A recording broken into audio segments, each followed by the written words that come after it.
যুব সমাজ, যুব ফাউন্ডেশন, কথা বলেন ঠিক কিনা? এই যুবকদের দাম আছে বিদায়ী বিভিন্নভাবে যুবকদেরকে ব্যবহার করছে, যুবকদের সম্মান আছে বিদায়ী। অথচ আল্লাহ তাআলা পবিত্র কোরআনুল কারীমে জানিয়ে দিয়েছেন যুবকদের সম্মান, যুবকদের দাম আল্লাহ তাআলার কাছে কত বেশি। তিনি যৌবন সময়টাকে গুরুত্ব দেন বিদায় পৃথিবীর সমস্ত নবী এবং রাসূলদেরকে যৌবনকালে নবুয়তের গুরুবার দায়িত্ব দিয়েছেন। সুবহানাল্লাহ বলেন। পৃথিবীর সমস্ত নবী এবং রাসূলদেরকে নবুয়তের মতো বিশাল বড় দায়িত্ব দিয়েছেন যৌবনকালে। একমাত্র ঈসা আলাইহিস সালাতু ওয়াস সালামকে আল্লাহ তাআলা শিশুকালে নবুয়তের দায়িত্ব দিয়েছেন। বলেন সুবহানাল্লাহ। আল্লাহ তাআলা বলে দিয়েছেন ওয়ালাম্মা বালাগা আশুদ্দাহু আতাইনা হিকমান ওয়া ইলমা। ইউসুফ নবীর জীবনী তাকাও। ইউসুফ নবী যখন যৌবনকালে পদার্পণ হলেন, আমি আল্লাহ তাকে হিকমত দিয়েছি, জ্ঞান দিয়েছি, তাকে আমি নবুয়ত দিয়েছি। বলেন সুবহানাল্লাহ। এই যৌবনকালটার দাম আল্লাহ তাআলার কাছে অনেক বেশি।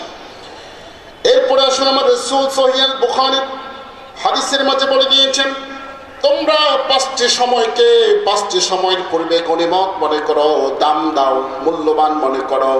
এর মধ্যে একটা হলো ক্বাবলা শাবাবিকা ক্বাবলা হারামি, বৃদ্ধ হওয়ার আগে তুমি যৌবনকালটাকে মূল্যবান মনে করো। সুবহানাল্লাহ বলেন। বৃদ্ধ হওয়ার আগে এই যৌবনকালটাকে প্রাধান্য দিতে বলেছেন। আমরা দেখছি অনেক মানুষ যৌবনকালে নামাজ পড়ে না, মুখে দাড়ি রাখে না, হজ করে না, কয় বুড়া হয়ে এলো তারপরে ধরবো। কথা বলেন ঠিক কিনা?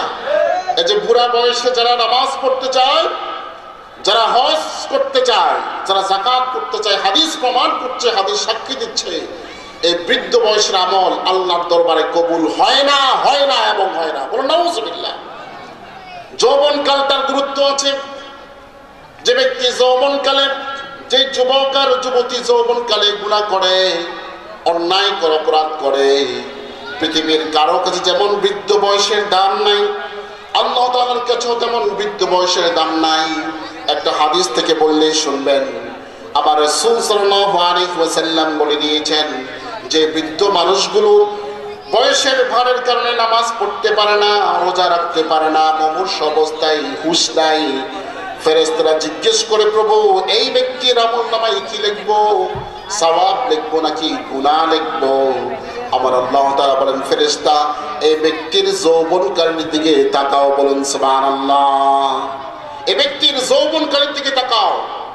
সে যদি নামাজ পড়ে, তার আমলনামায় নামাজের সওয়াব লিখে দাও। সে যদি রোজা রাখতো, তার বৃদ্ধ বয়সে রোজার সওয়াব লিখে দাও। এভাবে সে যদি আমল করতো, তার আমলগুলো লিখে দাও। আর যদি গুনাহ করে, চুরি, বদমাশি, রাহাজানি, জেনা, ব্যভিচার, যদি এই অপরাধগুলো সে করে বৃদ্ধ বয়সে, তার আমলনামায় সে গুনাহগুলো লিখে দাও। বলে নাউযুবিল্লাহ।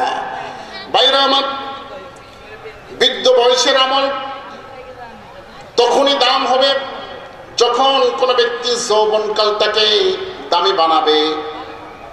বাইরে আমার আল্লাহ তাআলা আমাদেরকে যে যৌবনকালটা দিয়েছেন, কাউকে যুবক বানিয়েছেন আর কাউকে যুবতী বানিয়েছেন।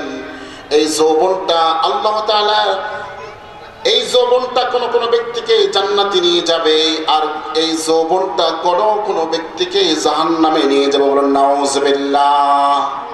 তাহলে বলতেছিলাম এই যৌবনকালের দাম আছে না নাই? সবাই তো জবান করবেন, আছে না নাই? আরশে আজিমের ছায়া তলে 7 শ্রেণীর মানুষ স্থান পাবে। আবার রাসূল বলে দিয়েছেন, সাবআতু ইউযিল্লুহুমুল্লাহু লা ইয়াযিল্লু ইল্লা যিল্লু। হাসরের ময়দানে যখন কোনো ছায়া থাকবে না, সূর্য মানুষের মাথার এক হাত উপরে চলে আসবে, সূর্যের কিরণের কারণে জমিন হয়ে যাবে তামা, প্রচন্ড গরম। সেই গরমে মানুষের শরীর থেকে ঘাম নির্গত হবে। কারো কারো হাদিসের মাঝে আসছে, কারো ঘাম হাঁটু সমান হবে, কারো ঘাম কোমর সমান হবে, কারো ঘাম গলা সমান হবে, কেউ বা ঘামের সাগরে সাঁতরাতে থাকবে। সূর্যের কিরণের কারণে ঘামগুলো টকবক করে উঠতে থাকবে। ওই যে মানুষগুলো সেই ঘামে সাঁতরাবে, মুহূর্তের মধ্যে শরীরটা অবশ্য হয়ে যাবে। মানুষ কাঁদতে কাঁদতে চোখের পানি শেষ করে ফেলবে। যেদিন মা সন্তানকে চিনবে না, সন্তান মাকে চিনবে না, ওই দিন একটু ছায়ার খুব প্রয়োজন হবে। সেই দিন আল্লাহ তাআলার আরশ আজিমের ছায়া ছাড়া আর কোনো ছায়া থাকবে না। ঠিক সেই মুহূর্তের সেই ছায়া তলে যারা স্থান পাবে তারা সবাই যুবক আর যুবতী। আবার রাসূল সাল্লাল্লাহু আলাইহি ওয়াসাল্লাম বললেন, ওয়াশাবুন নাশা ফি ইবাদাতিল্লাহ, যে যুবক তার যৌবনকালে আল্লাহর ইবাদত করেছে, আল্লাহর সাথে নাফরমানি করে নাই, কোনো গুনাহের কাজ করে নাই, আল্লাহ তাআলা সেই কিয়ামতের দিন আরশ আজিমের ছায়াতলে যুবক যুবতীদেরকে স্থান দেবে। বলুন সুবহানাল্লাহ। আপনাদেরকে প্রশ্ন করতে চাই, আরশ আজিমের সেই ছায়াতলে স্থান পাওয়া দরকার আছে না নাই? একটু জবান খুলে বলুন আছে না নাই? কারা কারা স্থান পেতে চান একটু হাত দেখান। নারে তাকবীর, নারে তাকবীর। আমি অনুরোধ করবো যারা দূরে বসে আছেন একটু সামনে চলে আসুন। যারা দাঁড়িয়ে আছেন যুবকরা, তরুণরা, এই মাহফিল যদিও আজকে নেওরা সৈয়দপুর এই হাই স্কুল মাঠে হচ্ছে, আল্লাহর কসম এই মাঠটি এখন আর স্কুলের মাঠ নাই, এই মাঠটি জান্নাতের বাগান হয়েছে। বলুন সুবহানাল্লাহ। আমার রাসূল বলে দিয়েছেন, মাজালিসুল উলামায়ে রাউদাতুম মিন রিয়াদিল জান্নাহ, যেই মজলিসের মাঝে উলামা ইকরামের পদচারণা হয়, কুরআন কারীমের তাফসীর হয়, আল্লাহর কসম ওই জমিনটি আর সাধারণ কোন জমিন থাকে না। এই জমিনে গরু ছাগল হাঁটাচলা করেছিল, ছোট্ট ছোট্ট বাচ্চারা হাঁটাচলা করেছিল, কিন্তু আল্লাহর কসম এই মুহূর্তের এই জমিনটি জান্নাতের বাগান হয়েছে। একটু জবান করে বলুন সুবহানাল্লাহ। জান্নাতের বাগানে সবাই আসতে পারে না, কেবলমাত্র আল্লাহ তাআলা যাকে পছন্দ করেন তা সেই আসতে পারে। কথা বলেন ঠিক কিনা? আমরা ইনশাআল্লাহ বুকে হাত দিয়ে বলতে পারবো এই মুহূর্তে আমরা যারা প্যান্ডেলে আসছি আমরা নিঃসন্দেহে জান্নাতি। কথা বলুন ঠিক কিনা? যদি জান্নাতি না হয় আমার রাসূলের হাদিস মিথ্যা হয়ে যাবে। আমার রাসূলের হাদিস মিথ্যা কখনো হবে? সবাই আওয়াজ করে বলেন, কখনো মিথ্যা হবে? কখনো মিথ্যা হবে না। বলতেছিলাম যুবক যুবতী সম্পর্কে আলোচনা।